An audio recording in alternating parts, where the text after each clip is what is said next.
আল্লাহ রাব্বুল আলামিন তাকিয়ে বলেন, আমার হাবিব আপনি চিন্তিত হয়েন না, মন খারাপ করবেন না, আমি আপনার উম্মতের জন্য এমন একটা রাত্রি দান করব যে রাতটা একদিন না, 2 দিন না, 1 সপ্তাহ না, 2 সপ্তাহ না, 1 মাস না, 2 মাস না, ওই রাত্রিটা 1000 মাসের চাইতে শ্রেষ্ঠ। সুবহানাল্লাহ।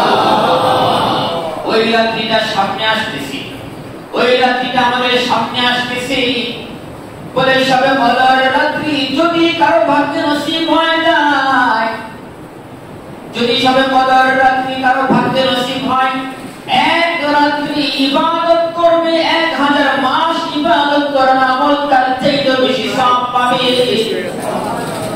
1000 মাস মানে 83 বছর 4 মাস। কেউ যদি তার জিন্দেগিতে মাত্র 12টা রমজান পায়, 12টা রমজান পাওয়ার পরে সবে কদর যদি সে 12টা পায়, 12 সবে কদরের মধ্যে বয়স হিসাব করলে 83 বছর 4 মাস করে হিসাব করলে 12 সবে কদরের মধ্যে একজন বান্দার আমল নামায় 1000 বছরের চাইতেও বেশি আমল হয়ে যায়। সবাই প্রাণ ভরে করছি আলহামদুলিল্লাহ। সম্মানিত উপস্থিতি, যতই দিন পার হচ্ছে ততই রমজান আমাদের কাছ থেকে বিদায় নিচ্ছে। এই রমজানকে ইতিহাসে শ্রেষ্ঠ রমজান হিসাবে আমাদেরকে পালন করতে হবে। যদি আল্লাহ পাক বাঁচিয়ে রাখেন, আগামী শুক্রবার এই বছরের রমজানের শেষ শুক্রবার হবে। সামনের শুক্রবার আমাদের জীবনে আসে কি আসে না, এর আগে জীবনের বাতি নিভে যায়, জীবনের আলো আমাদের শেষ হয়ে যায়, আমরা কেউ জানি না। এজন্য সামনে আসছে লাইলাতুল কদরের রাত। নবীজি সাল্লাল্লাহু আলাইহি ওয়াসাল্লামের ভাষায় যা বলা হয় যে তোমরা রমজানুল মুবারকের শেষ দশকে সবে কদর তালাশ করো। সবে কদর রমজানের শেষ দশকে তালাশ করার জন্য, খোঁজার জন্য আল্লাহর রাসূল বলেছেন যে রাত্রটা 1000 মাসের চাইতে উত্তম। আমরা ইতিপূর্বে শুনে আসছি, সেই রাত্রি আমাদের সামনে আগমন। আল্লাহ রাসূল সাল্লাল্লাহু আলাইহি ওয়াসাল্লাম রমজানুল মুবারকে লাইলাতুল কদর পাওয়ার জন্য, লাইলাতুল কদরের বরকত অর্জন করার জন্য, লাইলাতুল কদরের রহমতকে নেওয়ার জন্য, শ্রেষ্ঠ রাত্রির শ্রেষ্ঠ উপহারকে নেওয়ার জন্য আল্লাহর নবী সাল্লাল্লাহু আলাইহি ওয়াসাল্লাম সারা রমজান ইতিকাফ করতেন। সুবহানাল্লাহ। প্রথম দশক ইতিকাফ করার পরে আল্লাহর রাসূলের কাছে জিবরাইল আসলেন, এসে বলতেছেন, ইয়া রাসূলুল্লাহ, ইয়া হাবিবাল্লাহ, আপনি যে প্রথম দশকে ইতিকাফ করেছেন, আপনি কিন্তু সবে কদর পান নাই। আপনি সবে কদর কি করেন নাই? পান নাই। আল্লাহর রাসূল সাল্লাল্লাহু আলাইহি সাল্লাম আবার দ্বিতীয় দশকে ইতিকাফ করেন। জিবরাইল আমিন আবার দ্বিতীয় দশকের শেষে চলে আসলেন, এসে বলতেছেন, ইয়া রাসূলুল্লাহ, আপনি এখনো পর্যন্ত সবে কদর পান নাই। আল্লাহর রাসূল সাল্লাল্লাহু আলাইহি সাল্লাম তৃতীয় দশকে আবার ইতিকাফে বসলেন। বসার পরে জিবরাইল আমিন আলাইহিস সালাম বলছেন, ইয়া রাসূলুল্লাহ, শেষের দিকে এবার আপনি ইতিকাফের মধ্যে সবে কদর পেয়েছেন। সুবহানাল্লাহ। এজন্য আল্লাহর রাসূল সাল্লাল্লাহু আলাইহি সাল্লাম বলেছেন, শেষ দশকে ইতিকাফ হওয়ার সম্ভাবনা সবচাইতে বেশি এজন্য রাত্রিগুলিতে। সবে কদরের দাম হাদিসের দ্বারাও প্রমাণিত, সবে কদরের দাম কোরআনের দ্বারাও প্রমাণিত। আল্লাহ রাব্বুল আলামিন লাইলাতুল কদরের রাত্রির জন্য আলাদা একটা সূরা নাযিল করেছেন। এই সূরাটা 30 পারার মধ্যে সর্বশেষ পারা 30 নাম্বার পারার মধ্যে আল্লাহ রাব্বুল আলামিন লিপিবদ্ধ করে দিয়েছেন। আল্লাহ তাআলা বলেন, ইন্না আনজালনাহু ফি লাইলাতিল কদর। কোরআনুল কারীমকে আমি লাইলাতুল কদর নাযিল করেছি। এসবে কদর রাত্রি রমজান মাসে, এর মধ্যে কোনো সন্দেহ নাই। আর রমজান মাসে কখন? আল্লাহর রাসূল বলেন রমজান মাসের শেষ দশকে। আর এই শেষ দশক আমাদের সামনে আসতেছে, কত মুবারক রাত্রি আমাদের সামনে আসতেছে, কত বরকতপূর্ণ রাত্রি আমাদের সামনে আসতেছে। আল্লাহ রাব্বুল আলামিনের হাবিব আল্লাহ, আপনার আগের উম্মতেরা, আগের নবীরা অনেক দিন হায়াত পেয়েছে, বছরকে বছর হায়াত পেয়েছে, হাজার বছর হায়াত পেয়েছে। আর আমার উম্মতেরা তাদের গড় বয়স মাত্র 50 থেকে 60 বছর। তাদের গড় বয়স মাত্র 50 থেকে 60 বছর। এটা আরো 1500 বছর আগে সাইয়্যিদুল মুরসালিন মুহাম্মদুর রাসূলুল্লাহ সাল্লাল্লাহু আলাইহি ওয়াসাল্লাম বলেছেন, 50 থেকে 60 বছর হায়াতের মধ্যে আমার উম্মতেরা এত ফজিলত কিভাবে অর্জন করবে? কারণ বয়স যার বেশি, আমলও তার বেশি। বয়স যার বেশি, নামাজও তার আমল নামায় বেশি। যার বয়স বেশি তার আমল নামায় হজ বেশি। যার বয়স বেশি তার আমল নামায় রমজান মাসের রোজাও বেশি। যার বয়স বেশি তার আমল নামায় জিকির আজকার বেশি, তাসবিহ তাহলিল বেশি, তাহাজ্জুদ বেশি। আল্লাহ রাব্বুল আলামিনের হাবিব বলতেছেন, আমার উম্মত 50 থেকে 60 বছর মাত্র হায়াত পাবে। আর আগের উম্মতের, আগের নবীরা হাজার বছর হায়াত পেয়েছে। সেই হিসাবে তো আমার উম্মতের আমল কম হবে, কারণ অল্প হায়াতের মধ্যে অল্প আমল করবে। তারা বেশি হায়াতের মধ্যে বেশি আমল করেছে। এই অল্প আমল দিয়া আমার উম্মত তো আগের উম্মতের থেকে পিছনে পড়ে যাবেন। আল্লাহ রাব্বুল আলামিন ডাকিয়া বলেন, আমার হাবিব, আপনি চিন্তিত হয়েন না, মন খারাপ করবেন না। আমি আপনার উম্মতের জন্য এমন একটা রাত্রি দান করব, এমন একটা রাত্রি ফজিলতপূর্ণ আমি দিয়ে দিব, যে রাতটা একদিন না, 2 দিন না, 1 সপ্তাহ না, 2 সপ্তাহ না, 1 মাস না, 2 মাস না, ওই রাত্রিটা 1000 মাসের চাইতেও শ্রেষ্ঠ। সুবহানাল্লাহ। ওই রাত্রিটা সামনে আসতেছে, ওই রাত্রিটা আমাদের সামনে আসতেছে। বলে সবে বদর রাত্রি যদি কারো ভাগ্যে নসিব হয়ে যায়, যদি সবে বদর রাত্রি কারো ভাগ্যে নসিব হয়, এক রাত্রি ইবাদত করবে, 1000 মাস ইবাদত করার আমল তার চাইতে বেশি সওয়াব পাবে। 1000 মাস মানে 83 বছর 4 মাস। অর্থাৎ কেহ যদি তার জীবনে, তার জিন্দেগিতে মাত্র 12টা সবে কদর পায়, কয়টি? 12টি মাত্র। কেহ যদি তার জিন্দেগিতে মাত্র 12টা রমজান পায়, 12টা রমজান পাওয়ার পরে সবে কদর যদি সে 12টা পায়, অর্থাৎ রমজানের শেষের দিকে যেহেতু সবে কদর আসে, প্রত্যেক রমজানে একটা করে সবে কদর, 12 রমজানে সবে কদর কয়টা? 12টা। ওই 12টা সবে কদর যদি কেহ পায়, সেই হিসাব করে দেখা যায় 12 সবে কদরের মধ্যে বয়স হিসাব করলে 83 বছর 4 মাস করে হিসাব করলে 12 সবে কদরের মধ্যে একজন বান্দার আমল নামায় 1000 বছরের চাইতেও বেশি আমল হয়ে যায়। 1000 বছরের চাইতে বেশি আমল তার জিন্দেগিতে হয়ে যায়। এখানে হিসাবটা বড়ই সহজ। আগের উম্মতের 1000 বয়স হায়াত পাইছে, জন্ম থেকে মৃত্যু পর্যন্ত 1000 বছর। জন্ম থেকে মৃত্যু পর্যন্ত ইবাদত যা করেছে 1000 বছর অনেকেই করেছে। জিহাদের ময়দানে অনেকে 1000 বছর কাটিয়ে দিয়েছে। কিন্তু আমরা জন্ম থেকে মৃত্যু পর্যন্ত 60 বছর 50 বছর লাগবে না, মাত্র 12টা বছর যদি আমরা রমজানকে কাজে লাগাইতে পারি, আল্লাহর রাসূল বলেন তোমরা 1000 বছর ইবাদত করার সমান সওয়াব পেয়ে যাবে।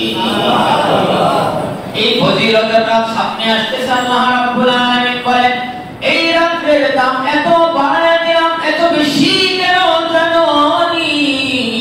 এই রাতের দাম এত বেশি হওয়ার কারণ হলো ইন্না আনজালনাহু ফি লাইলাতিল কদর। আমি আল্লাহ রাব্বুল আলামিন এই রাতে কোরআনুল কারীমকে নাযিল করে দিয়েছি। সুবহানাল্লাহ। কোরআনুল কারীম নাযিল হওয়ার কারণে রাতের দাম কত বেশি হয়ে গেছে। এখন প্রশ্ন হতে পারে, কোরআন তো 63 বছর নাযিল হলো। রাসূলের বয়স যখন 40 যখন থেকে শুরু হলো মৃত্যু পর্যন্ত 63 বছর পর্যন্ত কোরআন শরীফ আস্তে আস্তে করে নাযিল হলো।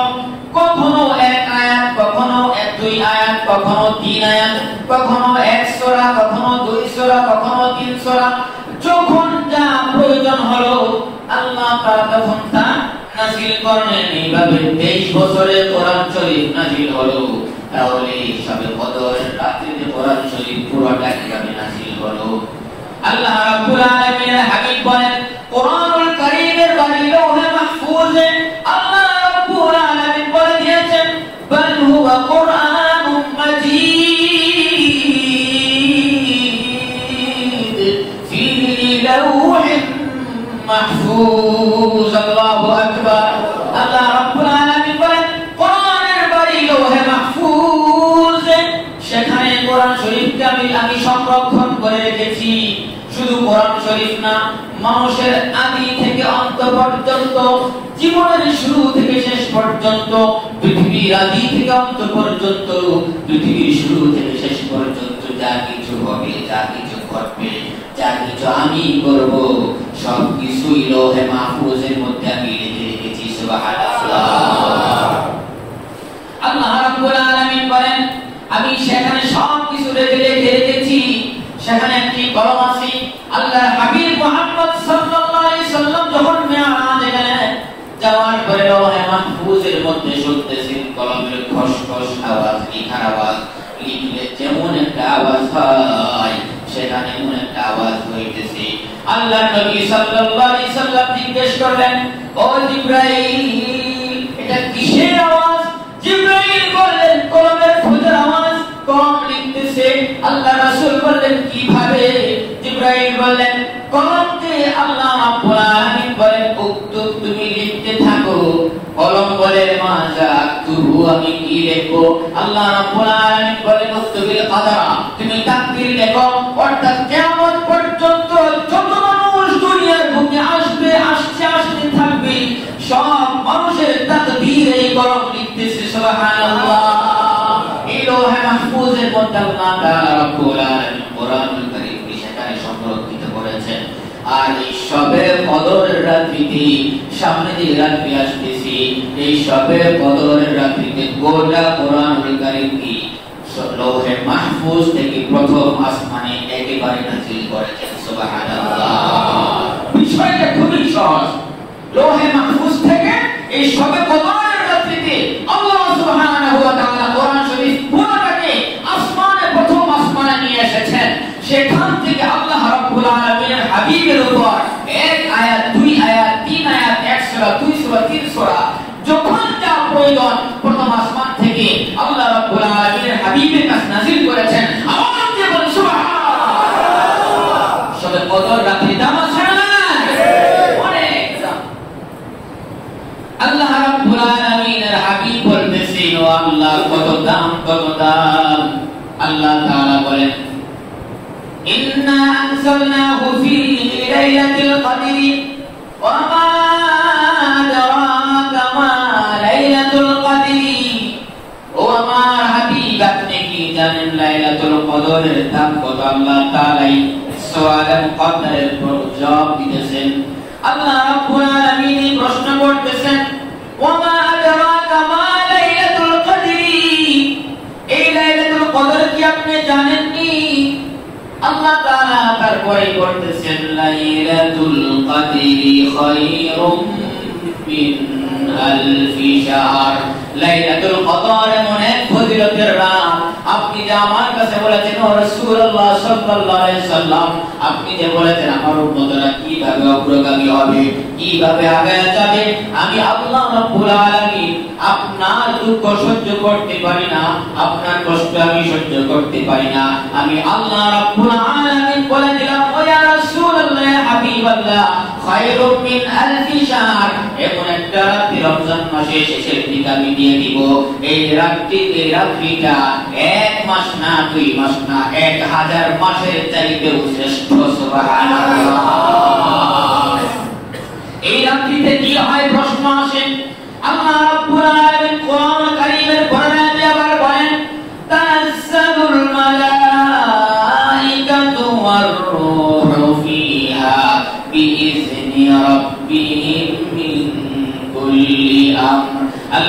রাব্বুল আলামিন বলেন, ও আমার হাবিব, ওই রাত্রিতে আপনার উম্মতেরা, আপনি সব সাহাবায়ে কেরামেরা রাত্রি বেলায় কোরআন তেলাওয়াত করে, রাত্রি বেলায় নামাজ পড়ে, রাত্রি বেলায় তাহাজ্জুদ পড়ে, রাত্রি বেলায় জিকির আজকার করে, আর আমি আমার ফেরেশতা, প্রধান ফেরেশতা জিবরাইল আলাইহিস সালামকে তার দলবল সহ আল্লাহ রাব্বুল আলামিন বলেন, তানাজ্জালুল মালায়েকা, মালায়েকা মানে ফেরেশতাদের দল, অসংখ্য ফেরেশতা ওই রাত্রিতে দুনিয়ার জমিনে অবতরণ করে, দুনিয়ার জমিনে আসে। তারা দুনিয়ার জমিনে এসে দেখতে থাকে কার ঘরের মধ্যে নামাজ চলতেছে, কার ঘরের মধ্যে জিকির আজকার চলতেছে, কার ঘরের মধ্যে কোরআন তেলাওয়াত চলতেছে, কার ঘরের মধ্যে তালিম তারবিয়ত চলতেছে, কার ঘরের মধ্যে নেক আমল চলতেছে, কোন কোন মসজিদে মানুষেরা সিজদার মধ্যে লুটে আছে, কোন কোন মসজিদে মানুষেরা কোরআন তেলাওয়াত করতেছে, কোন কোন মসজিদে মানুষ নামাজ পড়তেছে, জিকির আজকার করতেছে। আল্লাহ রাব্বুল আলামিনের ফেরেশতারা তার দল নিয়ে ওই লোকগুলোর জন্য দোয়া করে, রহমতের দোয়া করে, আর আল্লাহ রাব্বুল আলামিনের কাছে সুপারিশ করে, ও আল্লাহ, ওই বান্দাগুলোকে তুমি চিরতরে গুনাহ থেকে মুক্ত করে দাও। তাদের জন্য রহমতের দোয়া করতে থাকে। তানাজ্জালুল মালায়েকাতু ওয়ার রূহু ফিহা বিইذনি রাব্বিহিম মিন কুল্লি আমরিন সালাম। সালাম মানে শান্তি, আল্লাহ রাব্বুল আলামিনের পক্ষ থেকে বান্দার উপর সালাম, অথবা আল্লাহ তাআলা সালাম নামক শান্তি তার উপর বর্ষিত করেন। আল্লাহ রাব্বুল আলামিন বলেন, এই রাত্রিতে যারা ইবাদত করবে, বন্দেগী করবে, রাত্রিটা পাবে, তাদের উপর শান্তি আসবে, রহমত আসবে, বরকত আসবে। এই রাত্রি জাগরণকারীদের দাম আসে না। এই রাত্রি সামনে আসতেছে, এই রাত্রির ফজিলত অসংখ্য, অনেক, সারা জীবন কেউ বয়ান করেও শেষ করতে পারবে না। আল্লাহ রাসূল সাল্লাল্লাহু আলাইহি ওয়াসাল্লাম, নবী মুহাম্মদুর রাসূলুল্লাহ সাল্লাল্লাহু আলাইহি সাল্লাম বলেন, এই রাত্রিকে পাওয়ার জন্য আমি রমজান মাসের মরণ পর্যন্ত আমি ইতিকাফ করে আসছি। সুবহানাল্লাহ, কত দাম এই রাত্রি! এজন্য আমরা যদি শুধুমাত্র 27 রাত্রি টার্গেট করি, তা কিন্তু ভুল হবে। আল্লাহ রাসূল বলেছেন, শেষ দশকের যে কোন রাত্রি হতে পারে। ওলামায়ে কেরাম বলেন, শেষ দশকের যে কোন রাত্রির কথা বলেছেন, তবে সবচেয়ে নির্ভরযোগ্য আয়াতের মধ্যে বলা হয়েছে, শেষ দশকের বিজুর রাত্রিতে তোমরা শবে কদর তালাশ করো। তাহাররাউ লাইলাতুল কদরি ফিল ফিকরি মিনাল আশরি আওয়াখির রমজান। রমজান মাসের শেষ দশকে শবে কদর তালাশ করো। 21, 23, 25, 27, 29 পর্যন্ত শবে কদর তালাশ করতে হবে। শুধুমাত্র 27 রাত্রি কি শবে কদর মনে করা যাবে না। শবে কদর 21 রাত্রিতেও হতে পারে, 23 রাত্রিতেও হতে পারে, 25 রাত্রিতেও হতে পারে। আমার যদি 21 রাত্রিতে শবে কদর চলে যায়, আর আমি 21 রাত্রিতে আরামে ঘুমায় যাই, 27 রাত্রিতে ওই সারা রাত ইবাদত করে কোনো লাভ হবে না। আমি যদি 23 রাত্রিতে সারা রাত ঘুমায় থাকি, সারা রাত আরামে কাটায় দেই, সারা রাত সময় নষ্ট করি, আর যদি 27 রাত্রিতে আমি সারা রাত জেগে থাকি, 23 রাত্রিতে যদি শবে কদর হয়ে যায়, আমার কোনো লাভ হবে না। 25 রাত্রিতে যদি শবে কদর হয়, 29 রাত্রিতে যদি শবে কদর হয়, আর আমি যদি 27 রাত মনে করে সারা রাত জেগে থেকে, আমার কোনো লাভ হবে না, শবে কদর চলে যাবে। এই জন্য প্রত্যেকটা বেজুর রাত্রিতে শবে কদর তালাশ করতে হবে। এই শবে কদর তালাশ করার জন্য আমরা সবাই আছি।